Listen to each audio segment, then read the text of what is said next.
Hello दोस्तों, जील education planning में आपका स्वागत है। आज हम लोग कक्षा 10वीं के साइंस के चैप्टर नंबर 3 को देखने वाले हैं, धातु एवं अधातु। और यह जो है वन शॉट वीडियो होने वाला है, यानी एक ही वीडियो में हम लोग सारे टॉपिक को कवर करने वाले हैं। तो अंत तक वीडियो में ज़रूर बने रहिएगा।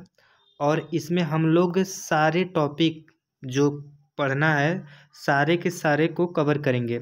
तो उससे पहले देख लेते हैं क्या क्या इसमें पढ़ना है। देखिए, पहले यहाँ पर बात कर लेते हैं धातु और अधातु। जो आवर्त सारणी होती है, आवर्त सारणी में टोटल 118 तत्व हैं, 118। और उनमें से 91 यानी 91 धातुएं हैं और 20 अधातुएं हैं, और कुछ यानी 7 उपधातु हैं। तो देखिए, यह डाटा जो है कहीं कहीं पर यहाँ पर 92 भी दिया रहता है, तो इससे कंफ्यूज नहीं होना है, यह मोटी मोटा यही होगा। तो देखते हैं पहले इस चैप्टर में हम लोग को क्या क्या पढ़ना है। क्या पढ़ना है, देखिए, जिसमें हम धातु एवं अधातु के भौतिक तथा रासायनिक गुणधर्म पढ़ेंगे। धातुओं की प्राप्ति कैसे की जाती है वो भी पढ़ेंगे, और उनके संक्षारण और उनसे बचाव भी इस वीडियो में देखने वाले हैं। तो यानी टोटली जो है चैप्टर नंबर 3 की बात करें तो टोटल इसमें हम लोग 30 से 35 मिनट में पूरा देख लेंगे। तो चलिए स्टार्ट करते हैं। पहला पॉइंट है धातु किसे कहते हैं, मेटल। तो वे पदार्थ जो इलेक्ट्रॉन त्याग कर धन आयन बनाने की प्रवृत्ति रखते हैं धातु कहलाते हैं। धातु मतलब जो इलेक्ट्रॉन को निकाले दूसरे को दे, जैसे सोडियम पे +1 चार्ज होता है। इसका मतलब यह है कि यह एक इलेक्ट्रॉन किसी को भी देने में सक्षम है, तो यह धातु होता है। और यहाँ पर मैग्नीशियम की बात करें तो मैग्नीशियम पर जो होता है +2 चार्ज होता है, तो यह 2 इलेक्ट्रॉन दे सकते हैं, यानी यह दाता होते हैं। ठीक है, देखते हैं धातुओं के उपयोग। देखिए, यह इम्पोर्टेंट तो नहीं है, खैर फिर भी जान लेते हैं। धातु का उपयोग कहाँ कहाँ होता है, तो धातु का उपयोग इमारत बनाने, पुल रेल की पटरी को बनाने में, हवाई जहाज, समुद्री जहाज, गाड़ियों के निर्माण में, घर में उपयोग होने वाले बर्तन, खिड़की दरवाज़ा जो होता है उसमें यूज होता है, आभूषण, मशीन के पुर्जे आदि का निर्माण करने में किया जाता है। तो बड़े बड़े जितनी भी मशीनरी होती है सब में क्या होता है कि यही धातुओं का ही यूज किया जाता है। ठीक है, नेक्स्ट टॉपिक है अधातु, नॉन मेटल। वे पदार्थ जो इलेक्ट्रॉन ग्रहण करके ऋण आयन बनाने की प्रवृत्ति रखते हैं वे अधातु कहलाते हैं। जैसे क्लोरीन, देखिए क्लोरीन पे जो होता है -1 चार्ज होता है, यानी यह एक इलेक्ट्रॉन किसी से लेगा, जिसको क्या है माइनस, यह दर्शाता है कि यह जो है एक इलेक्ट्रॉन किसी से लिया है। तो यह जब कोई भी तत्व जो इलेक्ट्रॉनों को दूसरे से लेता है यानी ग्राही होता है तो वह अधातु होते हैं। देखिए, यहाँ पर जो ऑक्सीजन है यह भी एक अधातु है, हाइड्रोजन भी अधातु है, nitrogen, sulphur, phosphorus, fluorine, chlorine, bromine, iodine, यह जो है ये देखिए फ्लोरीन, क्लोरीन, ब्रोमीन, आयोडीन, यह जो है हैलोजन ग्रुप के तत्व हैं, यह प्रबल अधातु हैं। ठीक है, और देखिए ऑक्सीजन की बात करें तो ऑक्सीजन की जो संयोजकता होती है -2 होती है, यानी यह 2 इलेक्ट्रॉन इसको चाहिए।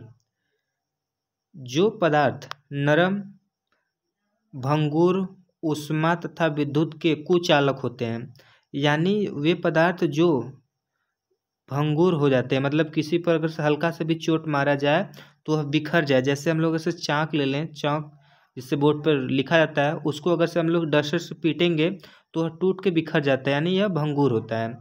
और ऊष्मा तथा विद्युत के कुचालक, यानी ऊष्मा तथा विद्युत जो होते हैं इसमें से प्रवाहित नहीं किए जा सकते हैं।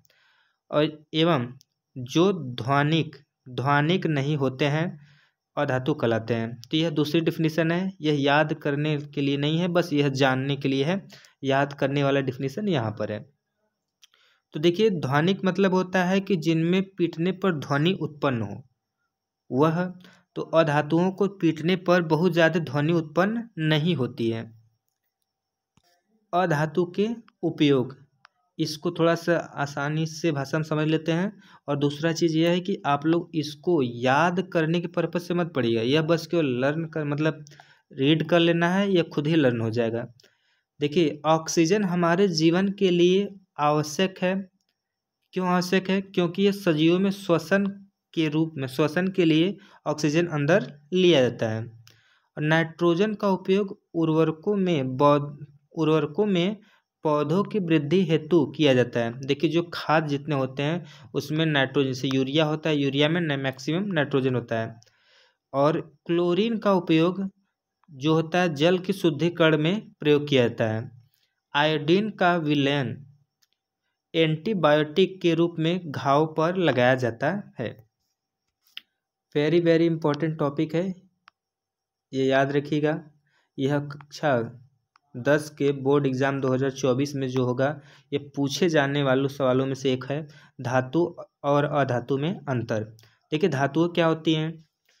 मरकरी के अतिरिक्त सभी रूम टेम्परेचर पे क्या होते हैं? सॉलिड फॉर्म में होते हैं। लेकिन मरकरी एक ऐसी धातु है जो कि लिक्विड फॉर्म में होती है, यानी तरल अवस्था में होती है। और अधातु की बात करें तो यह तीनों अवस्था में पाई जाती हैं। और ब्रोमीन एक ऐसा अधातु है जो कि तरल अवस्था में पाया जाता है। अब धातु की बात करें तो धातु जो होते हैं तन्य और आघातवर्धनी होते हैं। तन्य कहने का मतलब होता है इनको खींच करके पतले तार के रूप में बनाया जा सकता है। और आघातवर्धनी मतलब इसको पीट पीट कर पतले चादर के रूप में कन्वर्ट किया जा सकता है। अधातुएं जो होती हैं यह तन्य और आघातवर्धनी नहीं होते हैं, यह सब क्या होते हैं? भंगुर होते हैं। ध्वनिक और चमक दर्शाने वाले गुण होते हैं। तो इनमें क्या होती है? ध्वनि, इनको पीटने पर ध्वनि भी उत्पन्न होती है और इनमें एक विशेष प्रकार की चमक होती है जिसे धात्विक चमक कहते हैं। और अधातुओं में ध्वनिक और चमक नहीं पाया जाता है सामान्यतः। देखिए, धातु में कुछ और ही इम्पोर्टेंट चीज़ें हैं कि धातु के अन्य गुण भी याद रखिएगा। धातु, यह दोनों अंतर, इधर धातु है और इधर अधातु है। सामान्यतः उच्च घनत्व, लेकिन सोडियम और पोटेशियम का घनत्व कम होता है। जितने भी धातु होते हैं सामान्य सॉलिड फॉर्म में होते हैं, और सॉलिड में जब होंगे तो उनका डेंसिटी क्या होगी? अधिक ही होगा। और इनमें से जो है सोडियम और पोटेशियम, यह दोनों क्या होते हैं? जेली फॉर्म में होते हैं, यानी इसको चाकू से काटा जा सकता है। अधातुओं का घनत्व जो होता है ठोस की अपेक्षाकृत कम होता है। धातु की बात करें, धातु जो होता है, धातु ऑक्साइड क्षारी एवं उभयधर्मी होते हैं। तो देखिए, सामान्यतः जितने भी धातु ऑक्साइड होते हैं वह क्षारी प्रवृत्ति के होते हैं। ठीक है, ये याद रखिएगा, यह बहुविकल्पी में पूछे जाने वाले प्रश्न हैं। क्षारी प्रवृत्ति के होते हैं, लेकिन अधातु के जो ऑक्साइड होते हैं यह अम्लीय प्रवृत्ति के होते हैं। और यह वाली लाइन बहुत ही इंपॉर्टेंट है, याद रखिएगा। अधातुएं तनु अम्ल से हाइड्रोजन को विस्थापित कर हाइड्रोजन गैस का निर्माण करती हैं। यानी जो अधातुएं होती हैं अम्ल से अभिक्रिया करके हाइड्रोजन गैस बाहर निकालती हैं, लेकिन अधातुएं जो होती हैं, अधातु का ऑक्साइड तनु अम्ल से अभिक्रिया करके ऑक्सीजन को बाहर नहीं निकालती हैं। धातुओं के भौतिक गुण, तो देखिए हम लोग 4-5 भौतिक गुण देखने वाले। पहला है जो भौतिक स्थिति किस अवस्था में होते हैं, और दूसरा देखेंगे चमक, और तीसरा देखेंगे आघातवर्धनीयता और तन्यता, चौथा, और फिर उसके बाद देखेंगे चालकता और ध्वनिक। तो यह सारे टॉपिक को हम लोग देखने वाले हैं अभी। चलिए स्टार्ट कर देते हैं धातु के भौतिक गुण। तो पहला गुण यह है भौतिक स्थिति।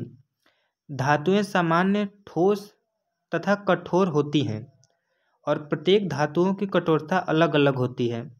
धातुओं का गलनांक भी क्या होता है? अधिक होता है, सबसे अधिक होता है। अपवाद, कुछ पॉइंट जो है यहाँ पर अपवाद लिख दिए गए हैं।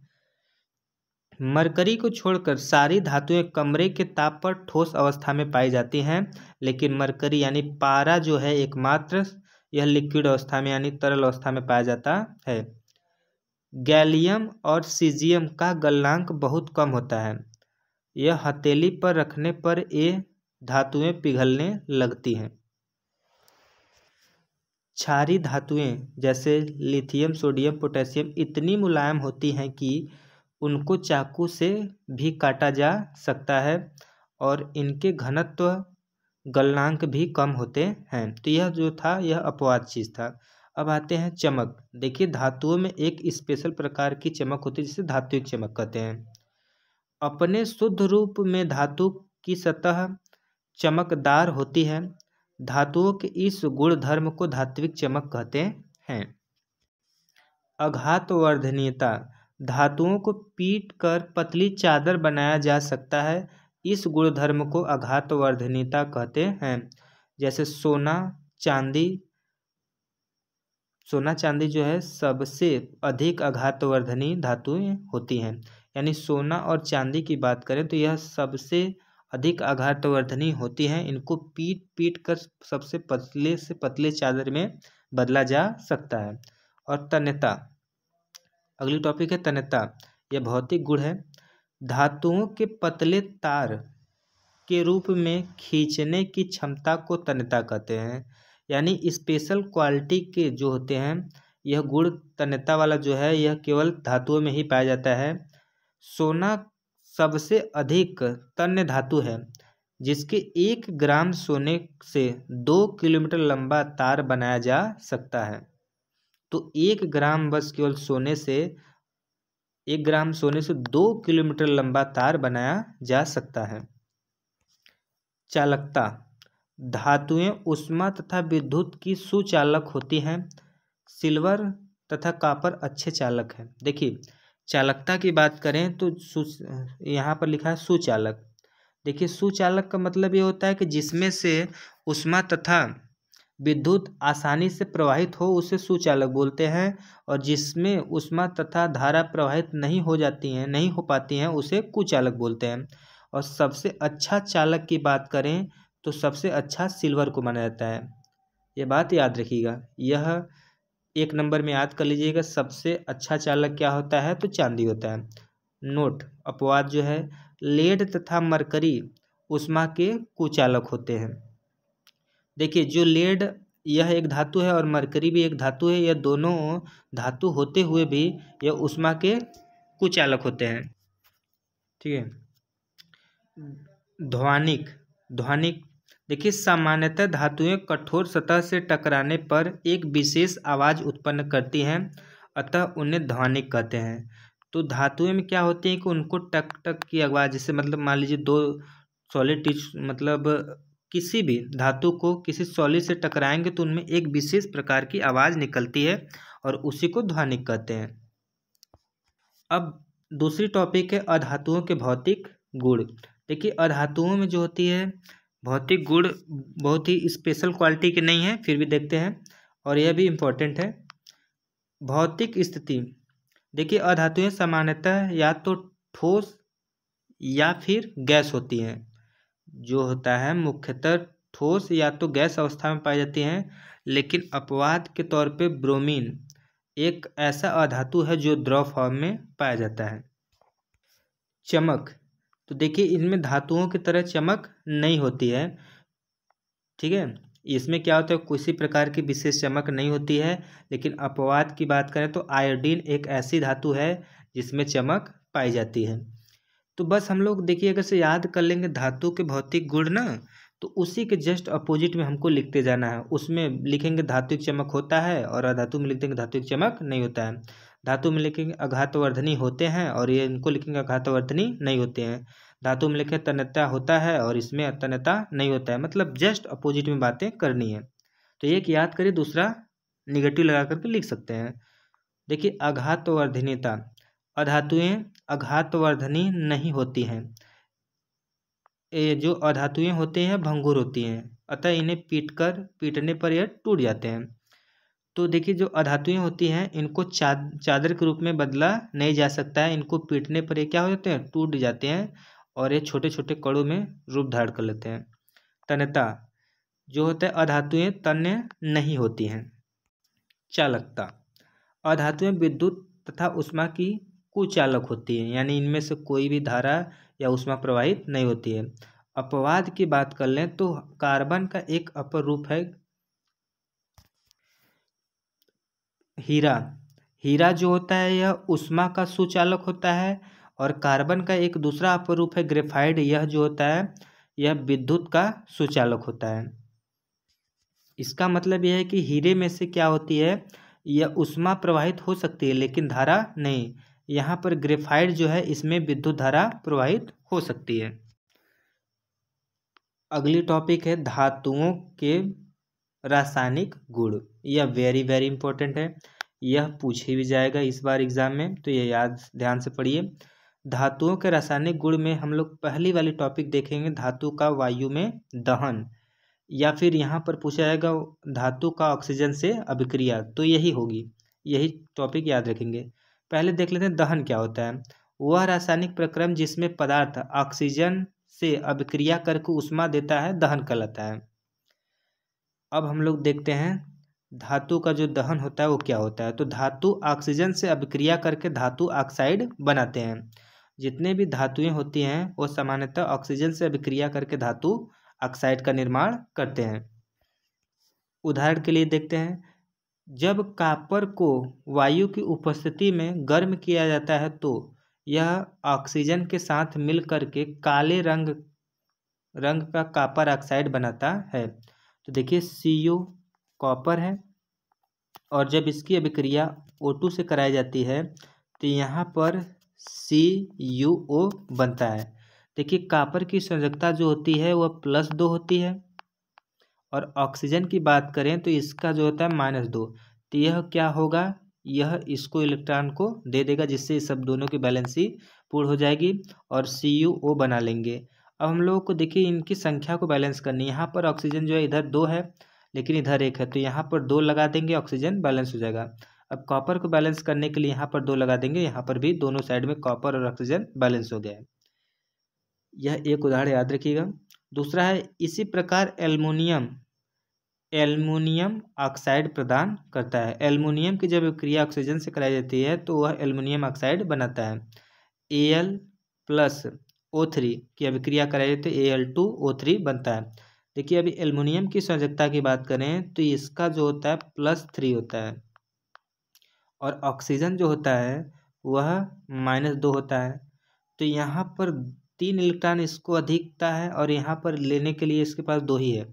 तो यह क्या करेंगे, यह अपनी संख्या को 3 कर लेगा, तो जिससे क्या हो जाएगा, इनकी आवश्यकताएं -6 हो जाएंगी और यह जो एल्युमिनियम होंगे इसको 2 कर दिया जाएगा, तो इनकी जो है अधिकताएं कितनी हो जाएंगी, 6 इलेक्ट्रॉन हो जाएंगी प्लस में।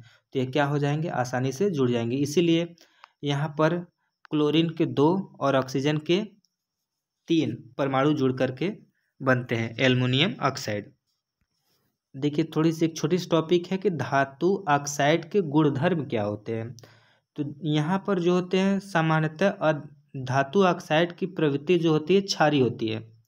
सामान्यतः जितने भी धातु ऑक्साइड होते हैं वह क्षारीय प्रवृत्ति के होते हैं। ऑक्साइडों की प्रवृत्ति क्षारीय होने का तात्पर्य इनके अम्लों से क्रिया करके लवण तथा जल प्रदान करते हैं। देखिए जो क्षारीय होते हैं, धातु ऑक्साइड जो होते हैं सभी क्षारीय होते हैं, तो ये अम्ल से अभिक्रिया करके लवण तथा जल बनाते हैं। लेकिन एल्युमिनियम ऑक्साइड, जिंक ऑक्साइड जैसे कुछ धातुएं ऑक्साइड अम्लीय तथा क्षारीय दोनों प्रकार के व्यवहार करते हैं। तो एल्युमिनियम ऑक्साइड और जिंक ऑक्साइड जैसे कुछ धातु ऑक्साइड जो हैं यह अम्लीय तथा क्षारीय दोनों प्रवृत्ति के होते हैं। अम्ल तथा क्षारक के साथ एल्युमिनियम ऑक्साइड निम्न प्रकार की अभिक्रिया करती है। देखिए यहाँ पर Al2O3 है, यह अम्ल से अभिक्रिया करके Al और Cl3 बनाएगा और यहाँ से जल बाहर निकलेगा। और Al2O3 की अभिक्रिया जब क्षार से कराएंगे NaOH से तो NaAlO2 जिसको हम लोग सोडियम एल्युमिनेट कहते हैं और जल बाहर निकलेगा। अधिकांश धातु ऑक्साइड जल में अघुलनशील होते हैं, लेकिन इनमें से कुछ जल में घुलनशील क्षार प्रदान करते हैं। सोडियम ऑक्साइड पोटेशियम ऑक्साइड निम्न प्रकार से जल में घुलकर क्षार प्रदान करते हैं। देखिए सोडियम ऑक्साइड तो Na2O, क्योंकि यहाँ सोडियम की सांद्रता +1 होती है और यहाँ पर ऑक्सीजन की 2, तो इनको 2 करने के लिए हम लोग को इनकी संख्या को सोडियम को बढ़ाना पड़ेगा। तो यह हो जाएगा Na2। तो यह क्या होता है कि यहाँ से यह सोडियम और यहाँ से OH ले करके इससे बना लेता है NaOH, और ये क्या होता है कास्टिक सोडा। और यहाँ पर जो है K2O, यह H2O से लेकर के यहाँ पर बना ले KO2। और यह वाली जो अभिक्रिया है यह पूछा जाता है कहाँ पर, बस केवल इनकी बैलेंसी के लिए, समीकरण को संतुलन बनाने वाले जो चैप्टर है पहले वाले में उसमें पूछा जाता है। तो इसको बस याद रखिएगा, यह बहुत ही इम्पोर्टेंट नहीं है। अगला गुण है उभयधर्मी। देखिए उभयधर्मी ऑक्साइड, ऐसे धातु ऑक्साइड जो अम्ल तथा क्षार दोनों से अभिक्रिया करके लवण तथा जल प्रदान करते हैं उभयधर्मी ऑक्साइड कहलाते हैं। यह इम्पोर्टेंट है। तो aluminium oxide chlorine hydrochloric acid से अभिक्रिया करके AlCl3 से 3 बनाते हैं, जो कि एक प्रकार का लवण है और जल यहाँ पर बनता है। तो उभयधर्मी ऑक्साइड, धातु जो होते हैं उभयधर्मी ऑक्साइड भी होते हैं। धातुओं का जल के साथ अभिक्रिया। जल के साथ अभिक्रिया करके धातुएं हाइड्रोजन गैस तथा धातु ऑक्साइड उत्पन्न करती हैं। कुछ धातु ऑक्साइड जल में घुलनशील होते हैं, जो जल में घुलकर धातु हाइड्रोक्साइड प्रदान करते हैं, लेकिन सभी धातुएं जल के साथ अभिक्रिया नहीं करती हैं। जबकि सामान्यतः धातु जो होता है जल से अभिक्रिया करके धातु ऑक्साइड और हाइड्रोजन गैस बाहर निकालती हैं, और फिर उसके बाद अगर से धातु ऑक्साइड की अभिक्रिया जल से कराई जाती है तो धातु हाइड्रोक्साइड बनाते हैं। उदाहरण के तौर पर देख लेते हैं, पोटेशियम एवं सोडियम जैसी धातुएं ठंडे जल के साथ तेजी से अभिक्रिया करती हैं।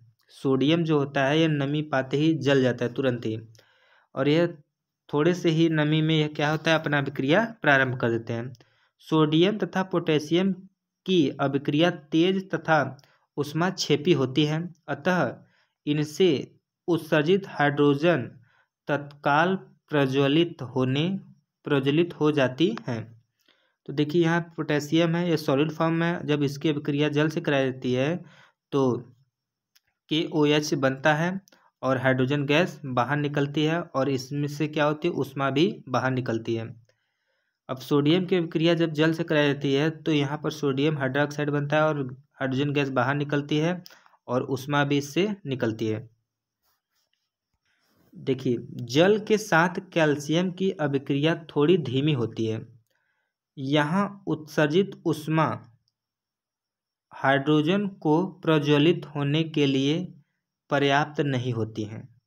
जो होती है कैल्शियम, यह थोड़ा सा धीमी गति से अभिक्रिया करती है।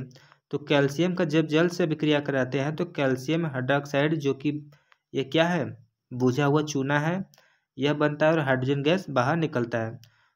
उपर्युक्त अभिक्रिया में उत्पन्न हाइड्रोजन गैस के बुलबुले कैल्शियम धातु की सतह पर चिपक जाते हैं, अतः कैल्शियम तैरना प्रारंभ कर देता है।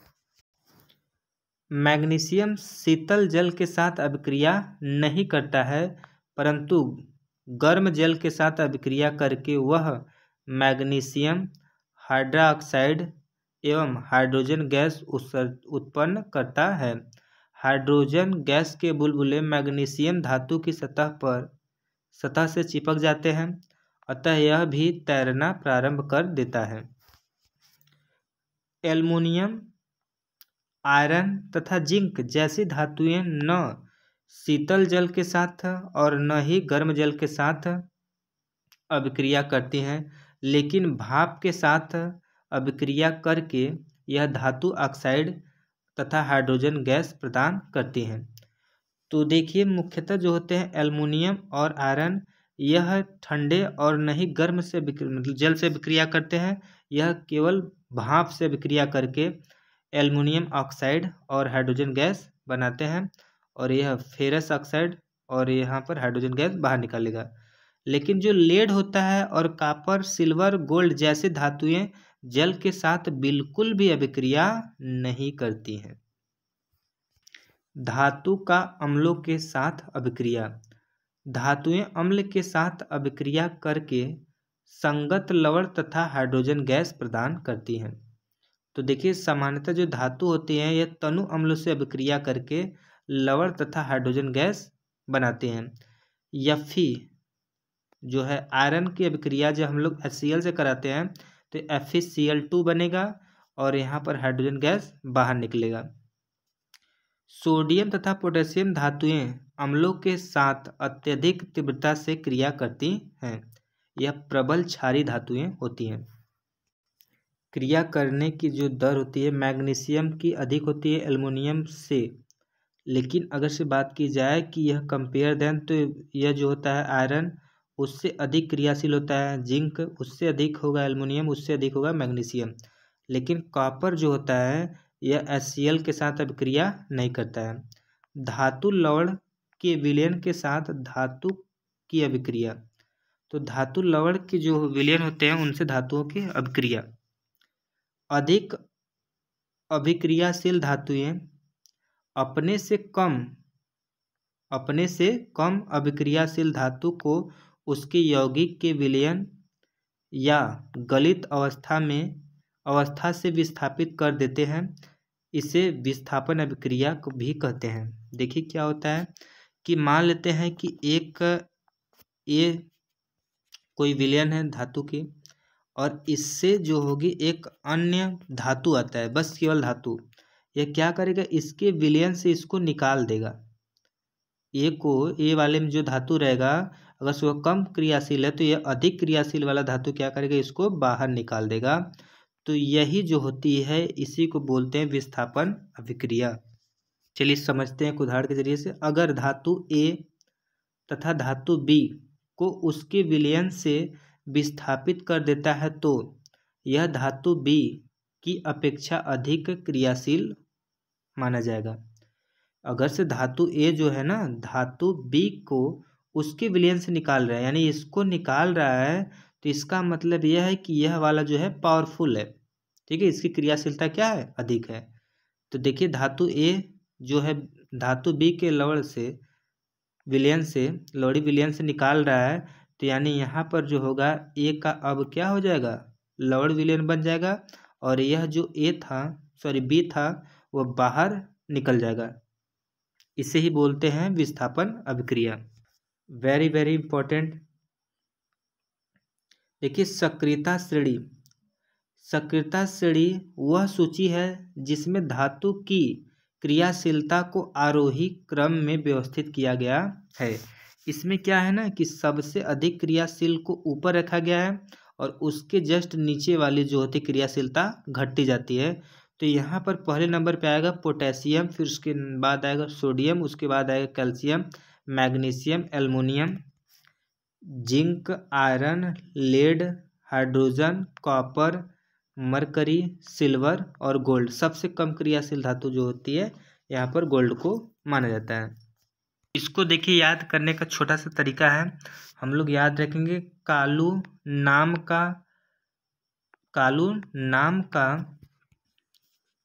का देखिए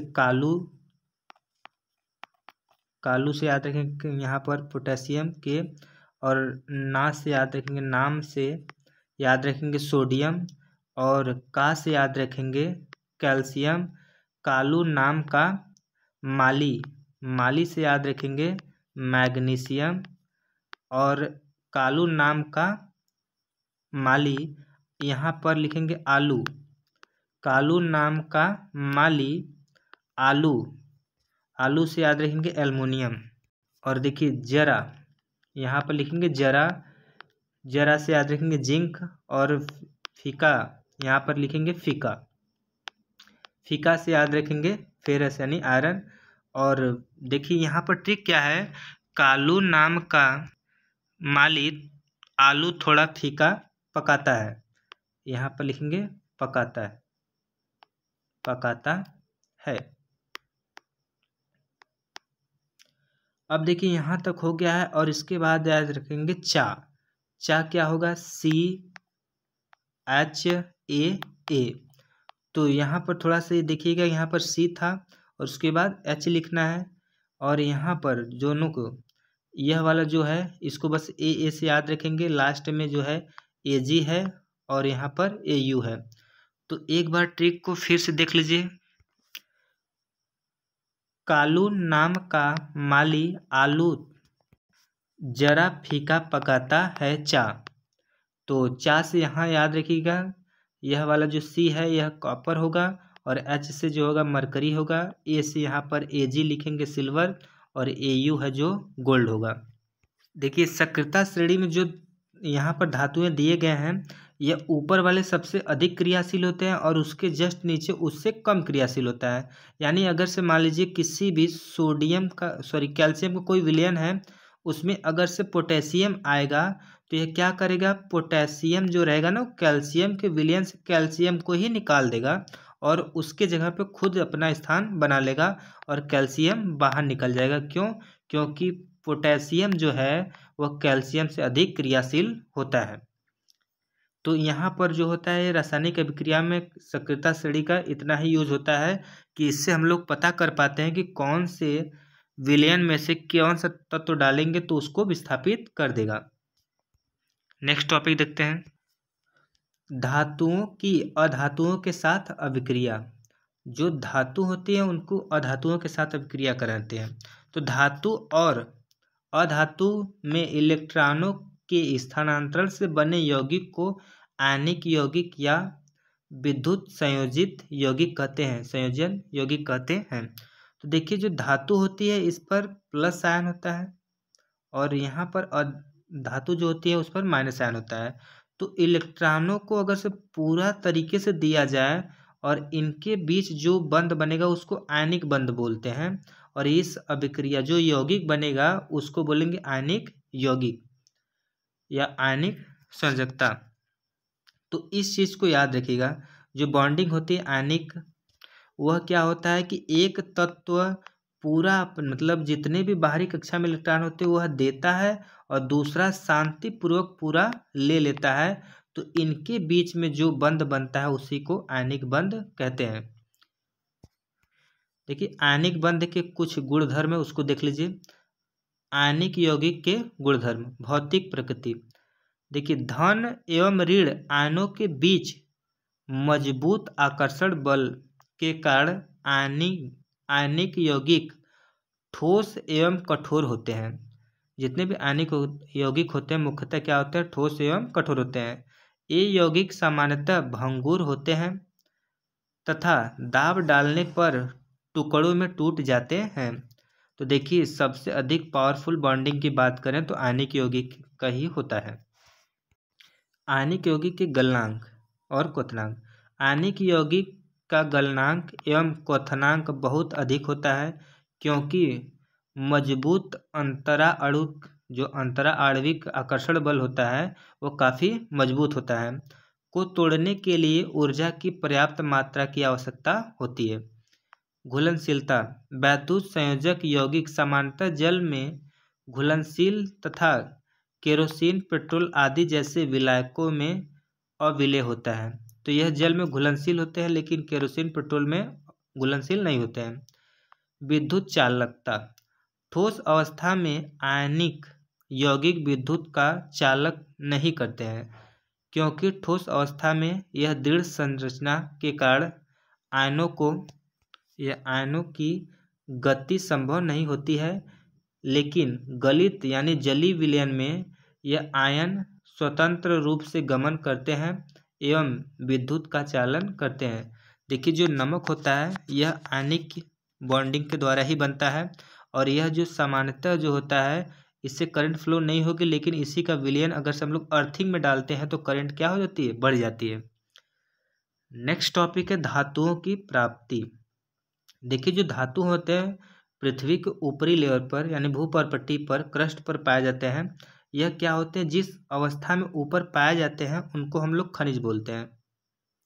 ठीक है, तो देखते हैं पृथ्वी की भूपर्पट्टी धातुओं का मुख्य स्रोत है।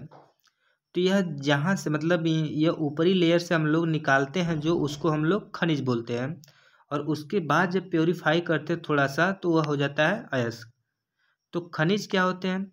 पृथ्वी की भू परपटी से प्राकृतिक रूप से पाए जाने वाले तत्वों या यौगिक को खनिज कहते हैं। अयस्क जो होते हैं, कुछ स्थानों पर खनिजों में कोई विशेष धातुएं काफ़ी मात्रा में होती हैं जिसे निकालना लाभकारी होता है। इन खनिजों को अयस्क कहते हैं। तो अयस्क क्या होता है?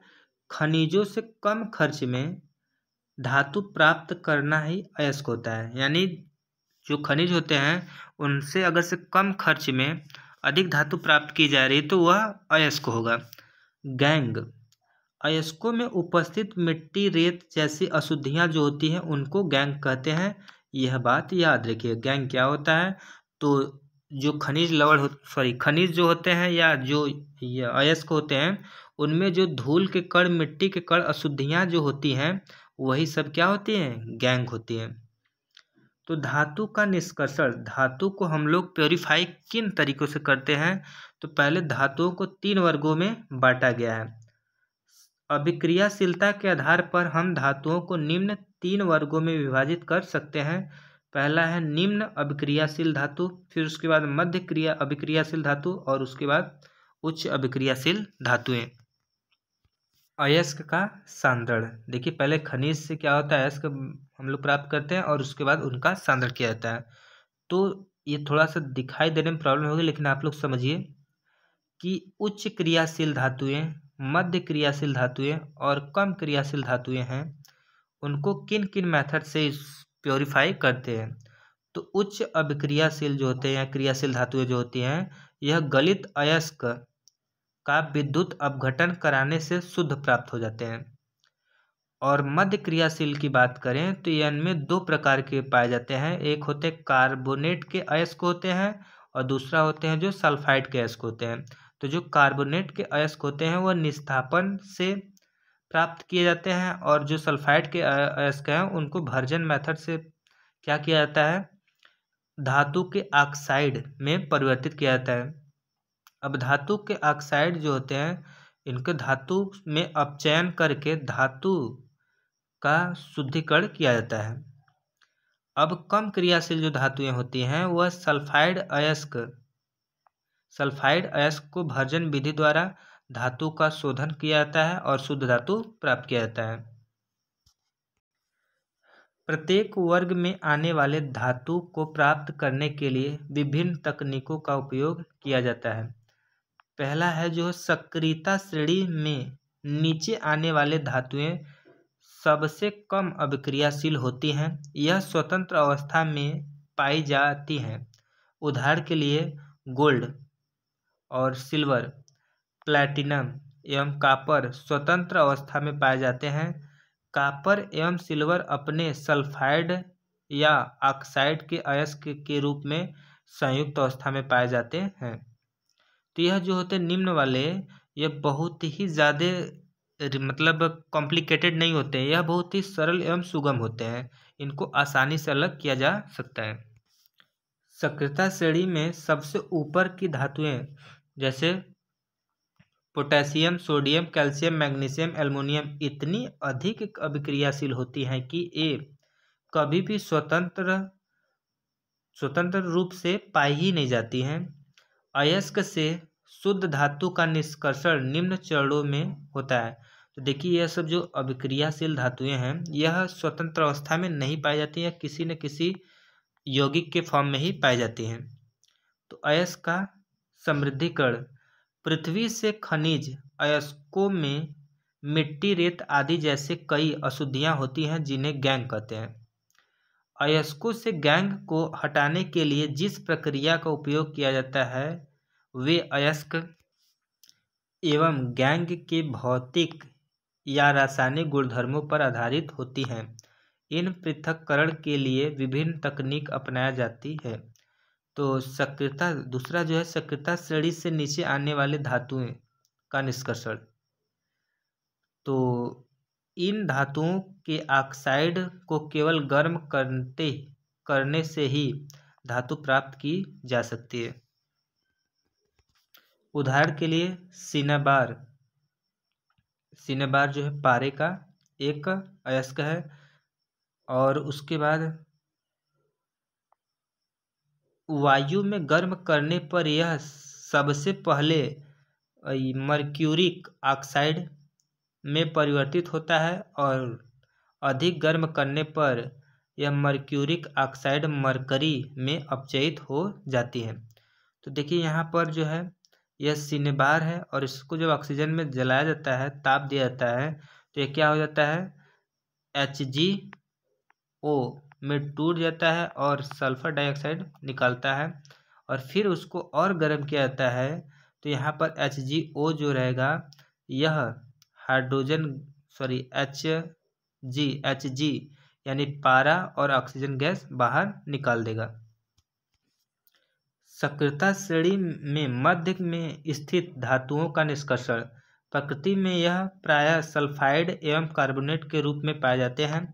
सल्फाइड या कार्बोनेट की तुलना में धातु को उसके ऑक्साइड से प्राप्त करना अधिक आसान है, अतः कार्बोनेट व सल्फाइड को सबसे पहले ऑक्साइड में बदला जाता है। और बदलने की जो विधियां होती हैं यहाँ पर देखिए लिखा गया भर्जन। सल्फाइड अयस्क को वायु की उपस्थिति में अधिक ताप पर गर्म करने पर यह ऑक्साइड में परिवर्तित हो जाता है। इस प्रक्रिया को भर्जन कहते हैं। तो देखिए भर्जन क्या होता है, वायु की उपस्थिति में जब सल्फाइड अयस्क को गर्म किया जाता है तो यह क्या होते हैं, ऑक्साइड में परिवर्तित हो जाते हैं और इसे ही भर्जन प्रक्रिया कहते हैं। यहाँ पर देखिए ताप जिंक सल्फाइड अयस्क का भर्जन। देखिए जिंक सल्फाइड ले लेते हैं और इसको क्या ऑक्सीजन की उपस्थिति में गर्म किया जाता है तो यहाँ पर जिंक ऑक्साइड बनेगा और SO2 यह बाहर निकल जाएगा। ठीक है। अब अगली टॉपिक है निस्तापन। कार्बोनेट अयस्क को सीमित वायु में अधिक ताप पर गर्म करने से ऑक्साइड में परिवर्तन हो जाता है। इस प्रक्रिया को निस्तापन कहते हैं। निस्तापन देखिए कार्बोनेट अयस्क को सीमित वायु की उपस्थिति में या फिर बोला जाए तो एक कम मात्रा में अगर से वायु की उपस्थिति में गर्म किया जाता है कार्बोनेट अयस्क को तो यह ऑक्साइड में परिवर्तित हो जाते हैं और इसे बोलते हैं निस्तापन विधि। जिंक कार्बोनेट ZnCO3 को जब हम लोग क्या कहते हैं ताप देते हैं तो यहाँ पर जिंक ऑक्साइड और कार्बन डाइऑक्साइड बनता है। अपचयन कार्बन जैसे उपयुक्त अपचायक का उपयोग कर भर्जन या निस्तापन से धातु ऑक्साइड से धातु प्राप्त की जाती है। उदाहरण के लिए जब जिंक ऑक्साइड को कार्बन के साथ गर्म किया जाता है तो यह जिंक धातु में अपचयित हो जाता है। देखिए Zn जो जिंक ऑक्साइड है ZnO इसको जब कार्बन के साथ गर्म किया जाता है तो क्या हो जाता है, जिंक मिलता है और कार्बन मोनोऑक्साइड निकल जाता है। नोट पॉइंट धातु निष्कर्षण में विस्थापन अभिक्रिया अत्यधिक ऊष्माक्षेपी होती है। इसमें उत्सर्जित ऊष्मा की मात्रा इतनी अधिक होती है कि धातुएं गलित अवस्था में प्राप्त होती हैं। आयरन ऑक्साइड या फिर 2O3 के साथ एल्युमिनियम की अभिक्रिया का उपयोग रेल की पटरी एवं मशीनी पुर्जों के दरारों को जोड़ने के लिए किया जाता है। इस अभिक्रिया को थर्मिट अभिक्रिया कहते हैं, तो ये याद रखिएगा। तो फेरस ऑक्साइड यानी Fe2O3 को एल्युमिनियम के साथ गर्म किया जाता है। देखिए यह जो है सक्रियता श्रेणी में एल्युमिनियम का स्थान ऊपर है और यहाँ पर आयरन का स्थान नीचे है, तो ये क्या करेगा, इसके जगह पर यह खुद चला जाएगा, यानी एल्युमिनियम जो होगा वह Al2 और ऑक्सीजन O3 हो जाएगा और यह जो आयरन था वह अलग हो जाएगा। ठीक है। इसी को बोलते हैं विस्थापन अभिक्रिया। सक्रियता श्रेणी में सबसे ऊपर स्थित धातुओं का निष्कर्षण। इन धातुओं को विद्युत अपघटनी अपचयन द्वारा प्राप्त किया जाता है। देखिए उदाहरण के लिए सोडियम, मैग्नीशियम एवं कैल्शियम को उसके गलित क्लोराइड के विद्युत अपघटन से प्राप्त किया जाता है। इसमें क्या होता है, कैथोड यानी ऋण आवेश इलेक्ट्रोड होता है पर धातुएं निक्षेपित हो जाती हैं तथा एनोड यानी एनोड पे जो होता है यह धन प्लस चार्ज होता है। इस पर क्या होता है, इलेक्ट्रोड पर क्लोरीन मुक्त हो जाती हैं। देखिए यहाँ पर अभिक्रिया जो है यह लिख देंगे तो भी इतने लैंग्वेज से बच जाएंगे, इतना ही याद रख लेंगे। तो कैथोड पर क्या होता है कि सोडियम जो होता है इसके जो होते हैं इलेक्ट्रॉन दे करके कैथोड पर चिपक जाते हैं, यानी सोडियम जो होता है कैथोड पर चिपक जाते हैं और एनोड पर क्या होता है क्लोरीन। इसी प्रकार एल्युमिनियम ऑक्साइड के विद्युत अपघटनी अपचयन से एल्युमिनियम प्राप्त किया जाता है। धातुओं का परिष्करण। विभिन्न अपचयन प्रक्रमों से प्राप्त धातुएं पूर्ण रूप से शुद्ध नहीं होती हैं। इसमें अपद्रव्य होते हैं जिन्हें हटाकर ही शुद्ध धातु प्राप्त की जा सकती है। धातुओं से अपद्रव्य को हटाने के लिए सबसे अधिक प्रचलित विधि विद्युत अपघटनी परिष्करण है। तो देखिए विद्युत अपघटनी परिष्करण क्या है। कॉपर, जिंक, टिन, निकल, सिल्वर, गोल्ड आदि अनेक धातुओं का परिष्करण विद्युत अपघटनी द्वारा किया जाता है। इस प्रक्रम में अशुद्ध धातु एनोड तथा शुद्ध धातु की पतली परत कैथोड पर बन जाती है। धातु के लवण विलयन का उपयोग विद्युत अपघट्य के रूप में किया जाता है। विद्युत प्रवाह करने के पश्चात एनोड में अशुद्ध धातु विद्युत अपघटन में घुल जाते हैं तथा उतनी ही मात्रा में शुद्ध कॉपर विद्युत अपघट्य से कैथोड पर निक्षेपित होती हैं। अविलेयता अशुद्धियाँ एनोड तली पर निक्षेपित होती हैं जिन्हें एनोड पंख कहते हैं। वेरी वेरी इंपॉर्टेंट टॉपिक है संक्षारण। संक्षारण क्या होता है, तो जब कोई धातु वातावरण में उपस्थित पदार्थ जैसे ऑक्सीजन या अम्ल और आर्द्रता यानी नमी इत्यादि के संपर्क में आकर क्षय होना प्रारंभ होता है तो इसे संक्षारण कहते हैं।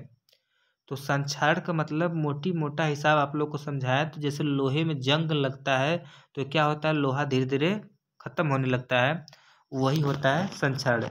और एक चीज जब कभी भी लोहे में जंग लगता है तो उससे क्या होता है, उसका वजन बढ़ जाता है, इस बात को याद रखिएगा।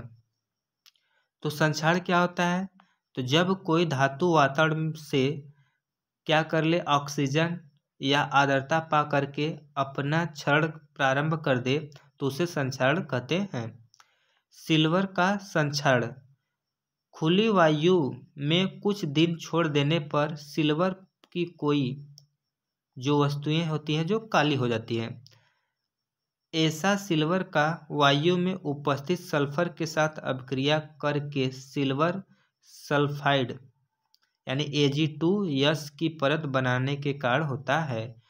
तो सिल्वर का संक्षारण क्या होता है कि इसको में जो होती काली रंग की परत जम जाती है। कॉपर का संक्षारण। कॉपर वायु की उपस्थिति में कार्बन डाइऑक्साइड से अभिक्रिया के साथ अपनी भूरे रंग की परत धीरे धीरे खो देती हैं तथा इस पर क्षारीय कॉपर कार्बोनेट की हरे रंग का परत चढ़ जाता है। तो जो होता है कॉपर पे जो जंग लगना या फिर संक्षारण होता है यह हरे रंग में स्टार्ट होता है। लौह का संक्षारण। लंबे समय तक आर्द्र वायु में रहने पर लोहे पर भूरे रंग के पदार्थ की परत चढ़ जाती है जिन्हें जंग कहते हैं, और Fe2O3 और NH2O कहते हैं। तो देखिए जंग लगने से लोहे का क्या होता है, वजन बढ़ जाता है। क्यों? क्योंकि उसमें नमी आ जाती है। संक्षारण से सुरक्षा यानी धातु संरक्षण से कैसे बचें, धातु को विनाश होने से कैसे बचाएं। तो इसके लिए हम लोगों को क्या करना चाहिए, धातु पर पेंट करके, यानी धातुओं को क्या करना चाहिए, उस पर पेंटिंग कर देने से उनका संचरण रुक सकता है। तेल लगा करके धातु पर क्या लगा दे, तेल, और ग्रीस लगा करके धातुओं पर ग्रीस लगा करके, यसद लेपन, यसद लेपन, क्रोमियम लेपन और एनोडीकरण या मिश्र धातुएं बनाकर संक्षारण को रोका जा सकता है या धीमी किया जा सकता है। तो इसमें देखिए क्या होता है कि अगर से मान लीजिए कोई भी धातु है उसको संरक्षण से बचाना है, संक्षारण से, तो क्या कर दें, उस पर हम लोग पेंट पोत दें। जैसे घर में आता है खिड़की दरवाजा हम लोग खरीद कर लेकर आते हैं नया नया, तो उस पर क्या कहते हैं, बालू कागज से थोड़ा मार करके और उस पर क्या किया जाता है, एक प्राइमर पोती जाती है उस पर, फिर उसके बाद पेंट को पोत दिया जाता है, जिससे कि सालों साल क्या हो, उसकी मजबूती बनी रही या संचरण से बच सके। यसद लेपन या गैल्वेनीकरण, देखिए यसद लेपन नाम थोड़ा सा अनसुना टाइप लग रहा होगा, लेकिन गैल्वेनीकरण सुना गया है। तो ये दोनों एक ही है, इस बात को याद रखिएगा। लोहे एवं इस्पात को जंग से सुरक्षित रखने के लिए उस पर जस्ते यानी जिंक की पतली परत चढ़ाई जाती है, इसी को यसद लेपन या गैल्वेनीकरण कहते हैं। वेरी वेरी इंपॉर्टेंट है ये याद रखिएगा, यह बहुत ही वेरी वेरी इंपॉर्टेंट है। यसद लेपन या गैल्वेनीकरण क्या होता है कि लोहे एवं इस्पात को जंग से सुरक्षित करने के लिए इस पर जिंक की पतली सी परत चढ़ा दी जाती है, इसी को हम लोग यसद लेपन कहते हैं। मिश्र धातुएं क्या होती हैं, दो या दो से अधिक धातुएं एक समांगी मिश्रण को मिश्र धातु कहते हैं। जब क्या होता है, दो या दो से अधिक धातुओं को एक समांगी मिश्रण में मिलाया जाता है तो उससे मिश्र धातु का निर्माण होता है।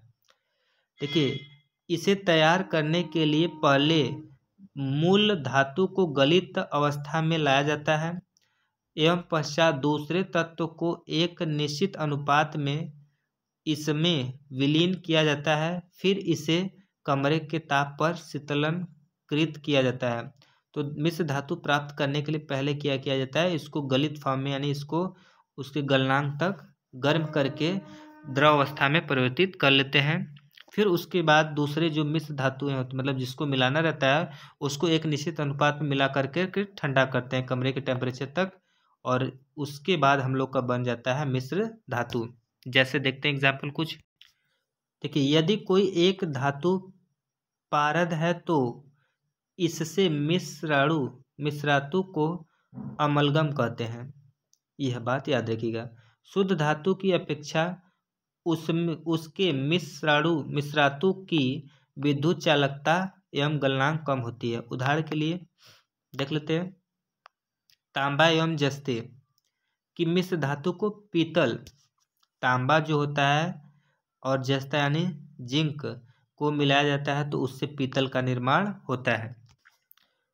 ताम्र यानी कॉपर एवं टिन को मिलाने से मिश्र धातु कांसा का निर्माण होता है, कांसा बनता है और विद्युत का क्या होता है, यह कुचालक होता है। लेकिन ताम्र का उपयोग विद्युत परिपथ बनाने में किया जाता है, तो इसका क्या होता है, विद्युत परिपथ बनाने में उपयोग किया जाता है, लेकिन इसको टिन के साथ मिलाया जाता है तो यह उष्मा का कुचालक हो जाता है, विद्युत का कुचालक हो जाता है।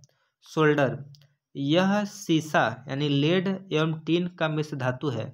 सोल्डर जो होता है इसका गलनांक बहुत कम होता है और इसका उपयोग विद्युत तारों को परस्पर वेल्डिंग करने के लिए किया जाता है। तो जो उपकरण होते हैं उनको वेल्डिंग करने के लिए छोटे छोटे उपकरणों को सोल्डर जिसमें बनाते मतलब वेल्डिंग किया जाता है, सोल्ड किया जाता है, उसका वह जो होता है लेड यानी सीसा और टिन का मिश्रण ही होता है। इनका गलनांक बहुत ही कम होता है, यानी थोड़ा सा टेम्परेचर देने पर ये क्या होते हैं, गल जाते हैं। तो यह जो थी हम लोग की यह आखिरी टॉपिक थे।